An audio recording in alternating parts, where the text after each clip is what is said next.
என் அன்பு பிள்ளையே, உனக்கான நன்மைகளை செய்து கொடுப்பதற்காகவே உன் தாயானவள் இன்று உன்னை தேடி வந்திருக்கின்றேன்.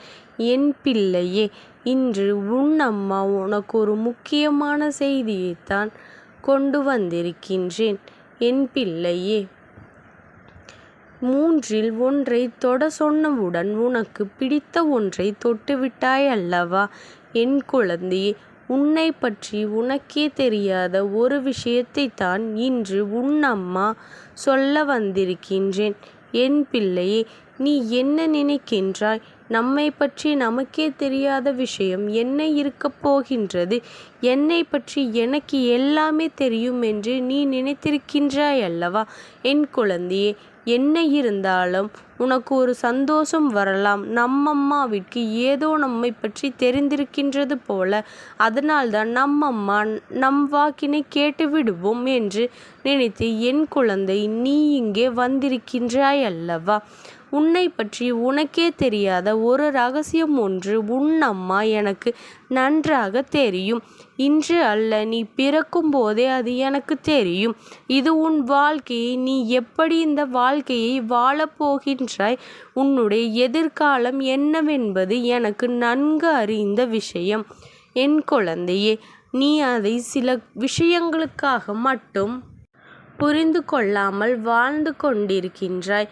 அது உனக்கு தெரியாத ரகசியமாகத்தான் உனக்குள்ளே மறைந்து கிடக்கின்றது. அதை வெளிக்கொண்டு வர வேண்டும். வேண்டிய நேரம் இன்று வந்துவிட்டது அல்லவா? அதனால்தான் இந்த அம்மா உனக்கு அதனை தெரிவிக்க வந்திருக்கின்றேன். நீ இப்பொழுது இதை புரிந்து கொள்ளாவிட்டால் இந்த வாழ்க்கையில் நீ நிச்சயமாக தோற்றுத்தான் போய்விடுவாய் என்கின்ற பயம் உனக்கு நிச்சயமாக வந்துவிடும். உனக்கு வந்துவிட்டதா இல்லையா? உன் அம்மா எனக்கு வந்துவிட்டது.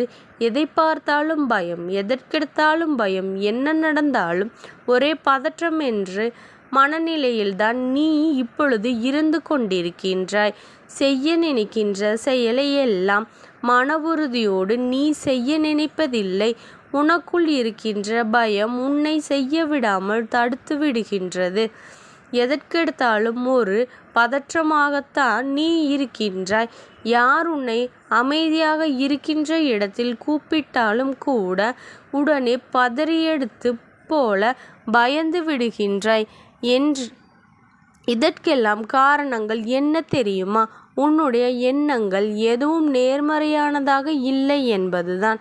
என் குழந்தையே, உன்னுடைய எண்ணங்கள் எதுவும் நேர்மறையானதாக இல்லை என்று என்னை ஏன் சொல்கின்றீர்கள் அம்மா என்று உடனே நீ தவறாக நினைக்காதே. என் குழந்தையே, நீ எதிர்மறையாக சிந்திப்பதனால்தான் இப்பொழுது உனக்கு இதுபோல் தோன்றியது. ஏன் இப்படியெல்லாம் தோன்றுகின்றது என்ற பயத்தினால்தான் நீ இப்பொழுது இருந்து கொண்டிருக்கின்றாய். உனக்கு எதையுமே எதிர்கொள்கின்ற சக்தி இல்லாமல் போய்விடுகின்றது. என் பிள்ளையே, மனதிற்குள் எந்நேரமும் ஏதோ ஒரு விஷயத்தை பற்றி நீ நினைத்து கொண்டே இருக்கின்றாய். எதை பற்றியோ சிந்தித்து கொண்டேதான் இருக்கின்றாய். ஏதேனும் ஒரு விஷயத்தை தொடங்கும் பொழுது நீ நன்றாக தொடங்கி விடுகின்றாய். வெற்றியை தொட்டு விடுவோம் என்று நினைத்துதான் அத்தனையும் செய்கின்றாய். ஆனால் வெற்றியில் சில சறுக்குகள் ஏற்பட்டவுடனே நீ ஏன் மொத்தமாக சறுக்கி விழுந்து விடுகின்றாய்? அது போன்ற ஒரு உணர்வினை நீ உணர்ந்து கொண்டிருக்கின்றாய் அல்லவா? எல்லா விஷயங்களையும் தொடுவது என்பது அவ்வளவு எளிதான காரியம் கிடையாது என்பதனை நீ இன்னும் உணர்ந்து கொள்ள வேண்டும். இது எல்லாவற்றிற்கும் காரணம் உனக்குள் இருக்கின்ற ஒரு ரகசியத்தை நீ உணர்ந்து கொள்ளாமல் இருப்பதுதான்.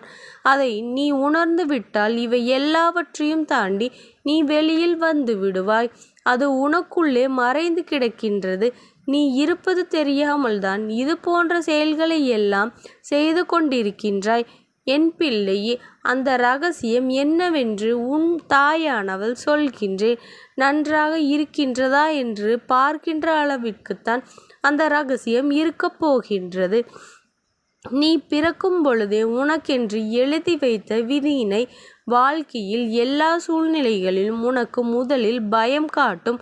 ஆனால் கடைசியில் எல்லாவற்றிற்கும் உடைத்தெறிந்துவிட்டு நீ அதை தொட்டு விடுவாய். இது முதலாவது. இரண்டாவது விஷயம், இந்த வெற்றியை தொடுவதற்கு உனக்குள்ளே எல்லா திறமைகளையும் நீ கேட்க மாட்டாய். உனக்கு உதவி செய்ய முன் வந்தாலும் நீ விரும்பும் மாட்டாய். இப்பொழுது அதை நீ இருக்கின்ற மனநிலை உனக்கு நிச்சயமாக இன்னும் சில நாட்களில் இருக்கப் போவது கிடையாது.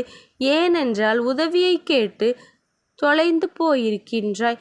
சோர்ந்து போன நேரத்தில் கூட யாருமே உனக்கு கை கொடுத்ததே இல்லை.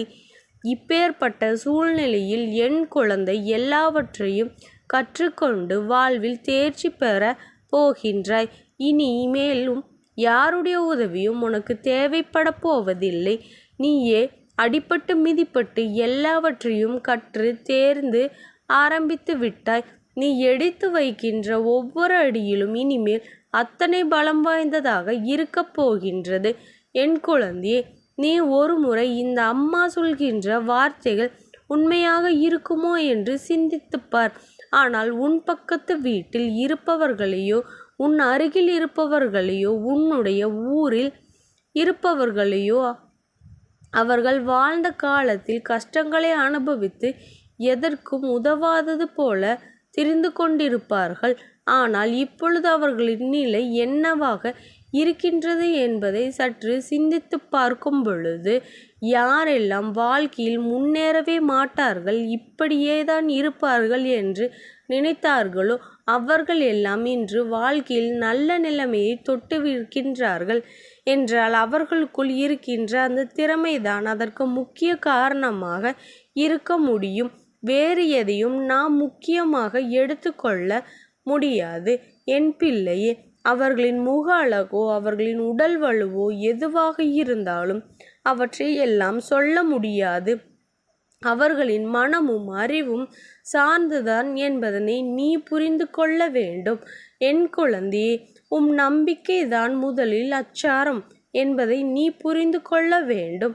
தன்னம்பிக்கையோடு எவன் ஒருவன் வெற்றியை தொட்டுவிடலாம் என்று நினைக்கின்றானோ அவனால் நிச்சயமாக வெற்றியை தொட முடியும்.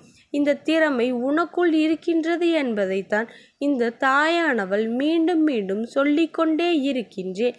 என் பிள்ளையே, நீ நினைத்ததை அடையப் போகின்ற நேரம் வெகு தொலைவில் இல்லை. நீ ஆசைப்பட்ட இலக்கை அடைய வேண்டிய நேரம் தொடங்கிவிட்டது. உனக்கு தெரியாமலேயே உனக்குள் இருக்கின்ற ரகசியம் இதுதான். உன்னுடைய திறமை உனக்குள்ளேயே புதைந்து கிடக்கின்றது. இந்த திறமையை வெளிக்கொண்டு வந்துவிட்டால் நிச்சயமாக உனக்குள்ளே இருக்கின்ற பயத்தை நீ விரட்டி அடித்து விடுவாய். பயம் என்றால் என்னவென்று கேட்கின்ற அளவிற்கு உன் வாழ்க்கையில் நீ நிச்சயமாக ஒன்றை சந்தித்து விடுவாய். நான் உனக்கு அதனை ஏற்படுத்தி கொடுப்பேன் என்பதனையும் நீ நினைவில் வைத்துக்கொள். என் குழந்தையே, உன்னுடைய பணிவினை நீ காட்ட வேண்டும். எதிரி நிற்கின்றான் என்றால் கூட அவனுக்கு உன்னுடைய துணிவினை தான் நீ வெளிக்காட்ட வேண்டும். நீ எத்தனை துணிந்தவன் என்பதை அதை அவனுக்கு புரிய வைக்க வேண்டும். அதே சமயத்தில் ஒரு துரோகிகள் முன்னால் நிற்கின்றார்கள் என்றால் நீ தொடர்ந்து கொள்ள வேண்டிய ஒரு விஷயம், அவன் முன்னால் நீ வாழ்ந்து காட்ட வேண்டும் என்பதைத்தான். என் குழந்தையை, நீ வாழ்ந்து காட்டுவதற்காக பிறந்த ஒரு குழந்தை. ஒரு பொழுதும் ஓய்ந்து மூளையில் அமர்ந்து விடாதே. உனக்கானவற்றை நிச்சயமாக உன் அம்மாவினிடத்தில் கொண்டு வந்து சேர்ப்பேன் என்பதனையும் நீ மறந்து விடாதே.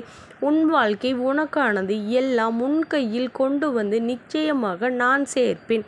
இந்த தாயானவளினுடைய அன்பும் ஆசிர்வாதங்களும் உனக்கு என்றைக்கும் முழுமையாக கிடைத்து கொண்டே இருக்கும். ஓம் சக்தி போற்றி.